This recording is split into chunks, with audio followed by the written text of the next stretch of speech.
Hi, welcome to the You Can Quit Smoking podcast, where we go over stories of success with overcoming smoking addiction. Many people have moved through this radical transformation and use smoking as an opportunity for inner growth, with deeper self-awareness and a greater capacity for compassion. So many have done it, and you can quit smoking too. I'm your host, Jessie Hartnett, founder of Honor Your Heart.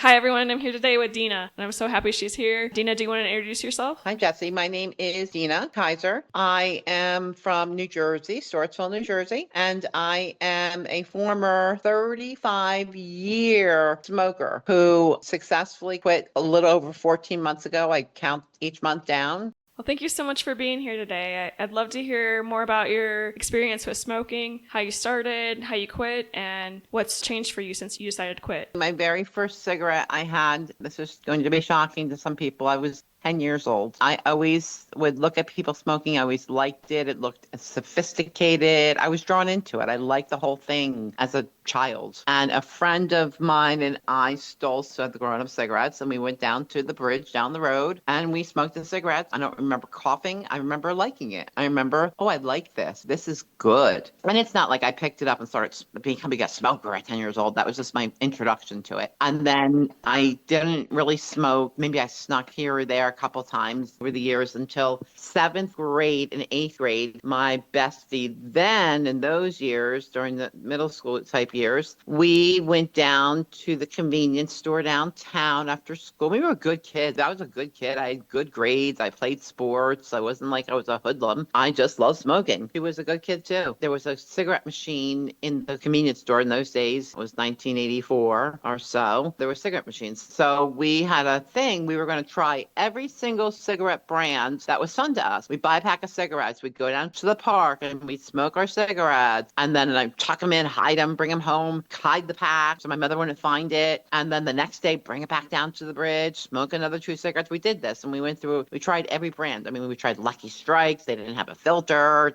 It was disgusting. We tried menthols and it was a big thing. And we talked about each brand. Did we like it or whatever? I just loved smoking. Everything about smoking was exciting to me. And then I went off to high school, and my little bestie there, my freshman year in high school, was allowed to smoke in her home. Her mother bought her cigarettes, allowed her to smoke in the home. And I would get excited after school to go to her house so we could just sit around and smoke cigarettes. That went on through high school. And then I picked up a part-time job at a restaurant the later years in high school, learning how to serve tables. And everybody in the restaurant, around my school schedule, everybody smoked cigarettes in the restaurant industry at the time. We all did. We'd get our table, take our drink order, come back, smoke a cigarette, bring our food out, take a cigarette. It was high pressure, high fast pace. We were all smoke in the back. I mean, you could still smoke indoors at the time. We had a break room. We all smoked there. That was 18 years old. And then when I went away to college, I was so excited. People get excited to go away to college. You're away from home for the first time. You're independent. But one of the main reasons I was very excited to go away to college is I got to pick out my roommate to be a smoker. You get to pick it out on the piece of paper. You check smoker or non-smoker. And that meant I could wake up in the morning and light up a cigarette. You know, I wasn't smoking in my parents' house, of course, but I could smoke anytime I wanted. Oh, I couldn't wait to be away at college so I could just smoke and smoke and smoke in the morning before I went to bed at night. I mean, it was an addiction, and it just the addiction. You get the sense of how much I love smoking. Mm-hmm. And then it just carried on through life with me. I did aerobics, I did step aerobics, I did Tai Bo, I did all the trends of working out as the years went by. I was very athletic. I ran in my late 20s. I picked up running, but I always smoked. As soon as I was done with my workout, I couldn't wait to just light up. It was like a walking contradiction, just a total contradiction. Athletic person taking care of themselves, taking care of their bodies, and every chance they got behind the scenes, lighting up, smoking, getting that nicotine in, all that tar.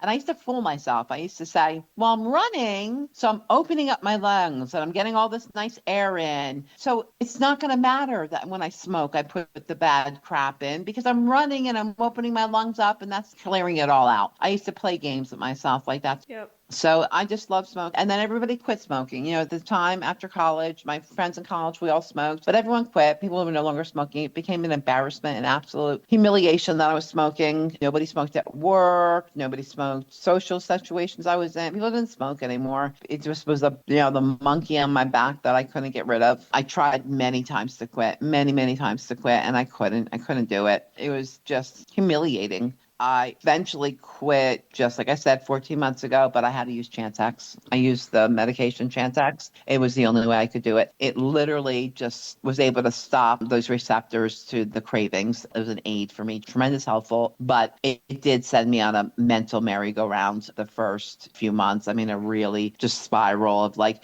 digging down deep of why do I smoke? What are the emotional reasons? What's the psychological reasons? What's my connection to it? What's my triggers? Why did I always fall back on it? Really, really peeling back the layers. I truly believe majority of people who smoke, it's our drug of choice. We are using it to quell something, to calm us down, it's a drug. Instead of using alcohol or instead of using illicit street drugs or any number of drugs, any number of fallbacks in life, nicotine, tobacco, cigarettes was my drug of choice. It was my drug of choice to deal with some problems, to deal with some thoughts I had just about me not having the confidence I needed in life and not being as happy with myself as I should have been, and just different things. I use cigarettes. I use cigarettes to combat that. So I finally addressed it. Finally went to a doctor and said, I can't do this by myself. I can't do this. I want to quit so badly. I don't want these things in my life anymore. I don't want this crutch, but I can't. I can't do this. And that's when we went on the Chantix. I was on that for 6 months. It's been a game changer for me. Well, that's incredible. That's definitely a turnaround from lighting up the minute you wake up to where you're at now. And I think that's really impressive what you've been through. I agree with you 100% on smoking addiction being so emotional. I think that really gets missed a lot is the emotional tie. So yes, I'm curious with Chantix then, because you said that you were taking the Chantix and that kind of helped with the cravings. So you're talking about the physical cravings. Yes.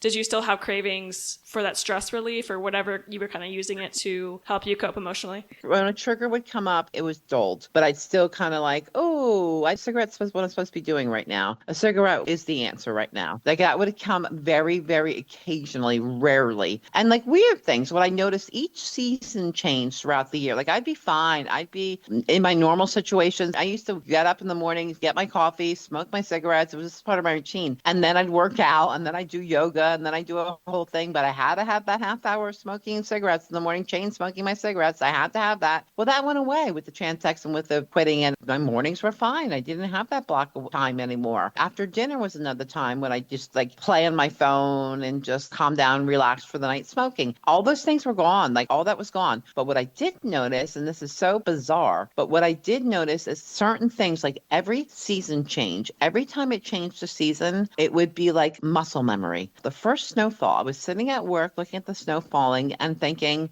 I need to step out for a cigarette break. That's what I'm supposed to be doing right now. That's what I did every snowfall. I'd be under the ledge just looking at the snowfall at the ashtray here, smoking my cigarette. I do this every winter. So that happened with fall, with winter, with spring, every season change. And I'm over it now. But isn't that weird how muscle memory works like that? I had this same thing that is so bizarre. I've never talked Really? about this with anyone. But whenever like it got like a gray kind of cold day, I'd be like, man, a cigarette would be perfect right now. Like I had that same.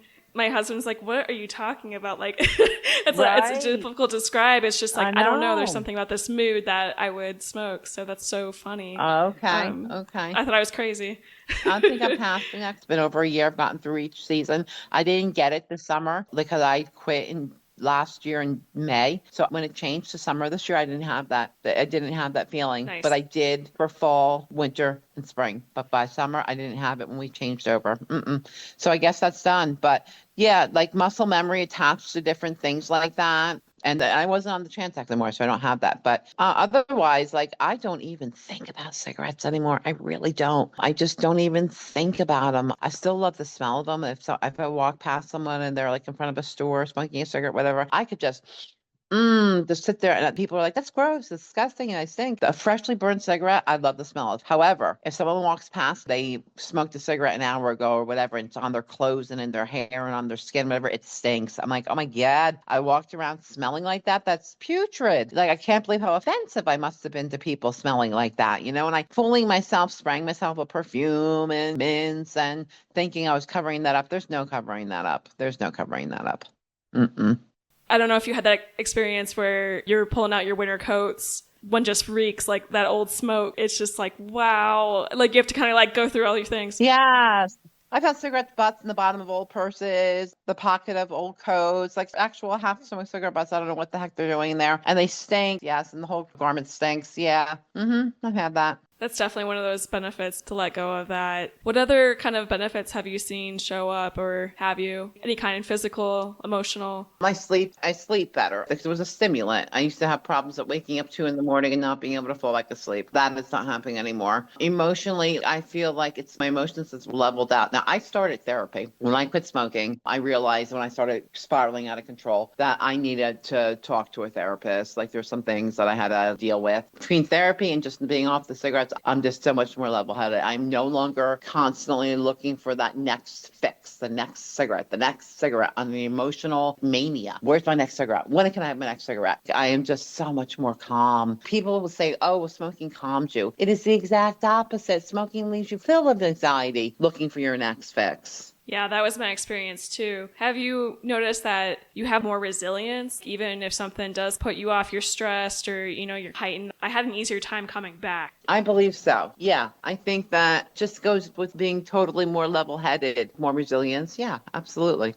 It sounds like you had a lot of tools in place already. You called yourself a contradiction, and I completely relate to that. You start learning how to take care of yourself, but you kind of have that lingering addiction still. You're trying to cancel it out, but you can't quite get there, but you at least have something that's health-oriented and self-care involved. But I'm wondering what kind of tools you had to get you through that transition when you're talking about that half hour in the morning, and did you kind of have something that you use to distract yourself or refocus yourself? Yeah, like I said, the Chantix, it was a big help. That helped tremendously to get the cravings. But really, on the other things, I didn't take that half hour to smoke and drink and drink my coffee, smoke and drink my coffee and watch the news. I didn't do that. I would just immediately have one cup of coffee, didn't let it linger, and I get onto the yoga mat and go about my morning. And I do my yoga, my Pilates. I have a whole morning thing that I've done for years, but I needed that half hour start me up first before I could do anything. It was like time where I just thought, and I would sit there and think and overthink and ruminate and overthink, and like I just needed that window of time. I don't know what it was, but I didn't do that any longer. I just had my cup of coffee, got down on the yoga mat, and went about my yoga and went about my routine and just made my mind click into a different place immediately. What other things did I change? I worked on my relationship with like my sister. That was a thing. It's not her fault, it's my fault, but that was one of the main things that I started therapy about. And I think one of the things that kept me smoking was I just felt like overshadowed by my sister, lifelong type thing. And it's not her fault. She did nothing. She was just living her life, going about her business. But I felt like, oh my God, this happened for her and it didn't happen for me. And this happened to her and didn't happen to me. And she gets everything first.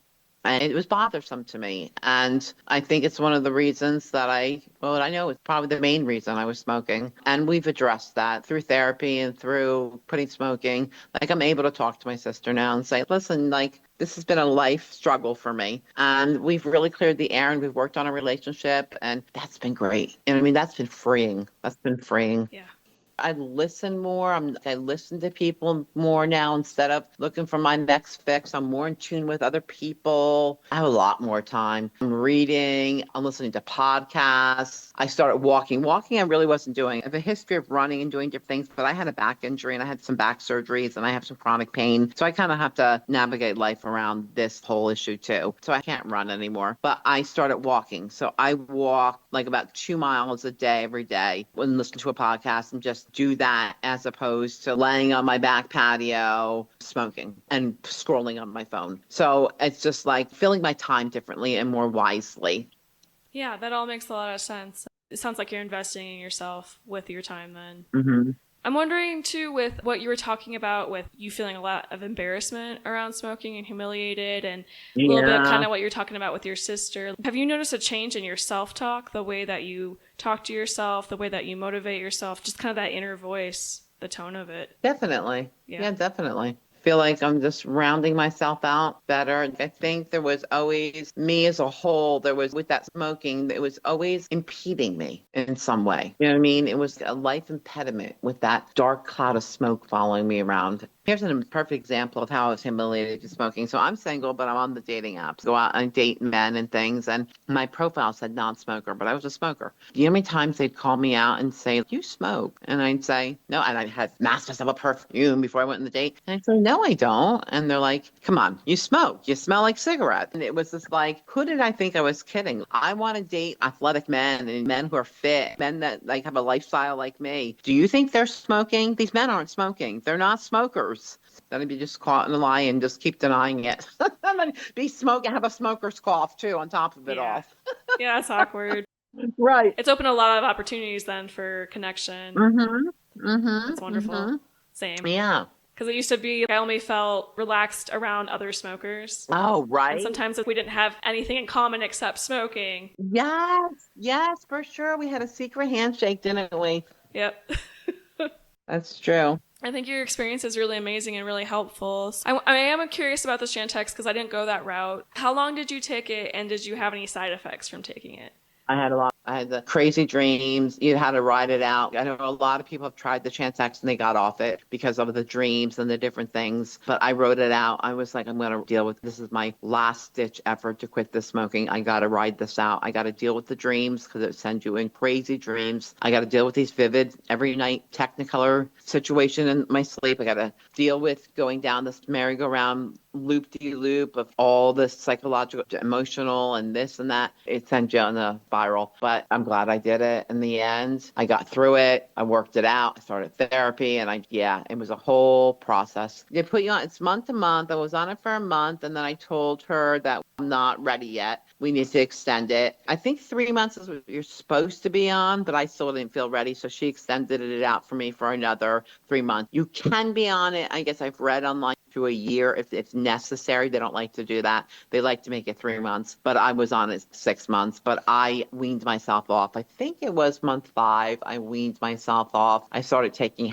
just half in the morning and half at night. It was supposed to be one in the morning, one at night. I was just taking half. And then I weaned myself off. I think it was month 5. By month 6, can't remember precisely, but I think I was just done with it. For me, I needed it. I'm not saying everyone should do it. I'm not saying it's for everybody. Some people can use the patches. Some people do a cold turkey. There's all different ways to do it. The point is do it. Yes. Doesn't matter how you're doing it. You know what I mean? Do it. Definitely. There's countless ways to go, and whatever. Right. Just keep right. trying. Just keep trying what works for you, and everyone's going to have different things Mhm, that resonate. mhm. So I'm wondering what kind of things you had tried before when you weren't able to stick with it. What did work once for me the year before COVID, I quit for about 4 months, I believe it was. The only time I've ever quit in my life. The gum worked. The gum did Okay. work for 4 months, but I couldn't do gum now because I'm in the middle of some dental work, extensive dental work, and some implants and crowns and this and that and whatever. I was trying the lozenges you saw gone, but I found myself smoking anyway. I tried the patch. I smoked with the patch on. I tried just cold turkey. That was a nightmare. No, I couldn't do that. I can't believe people could do a cold turkey, and many do, and they do, and it's amazing to me the fortitude they have. But a lot of people do it that way.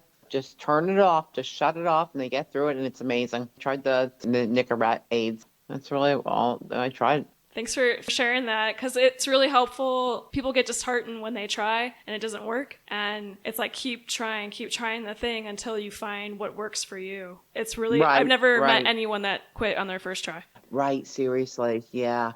Well, I'm glad you stuck with it and you found what worked. It's definitely worth the feeling. I don't know how else to put it. That's what it feels like. I know. I feel like I'm out of prison. I can't even, right? Yep. It's so liberating and freeing. Oh, I feel like a new person. I feel like have broken up with a abusive partner, like, an unwanted companion in my life that was leeching off me, and I'm just free. I'm free. Totally. Yeah, because I felt that myself too, that smoking kind of felt like a friend. And it's like, if that's a friend, you're going to move on. Right. That's right. not a friend. What kind of friend Yeah. What kind of friend steals from us? The money that went down the tube. Yeah, it's like a one-sided friendship. Do you have any last words for people that are kind of stuck in it? Maybe they're on the fence. Maybe they've tried and it didn't work for them. And what kind of final words would you say to someone that wants to quit but doesn't know how or doesn't feel like they can do it?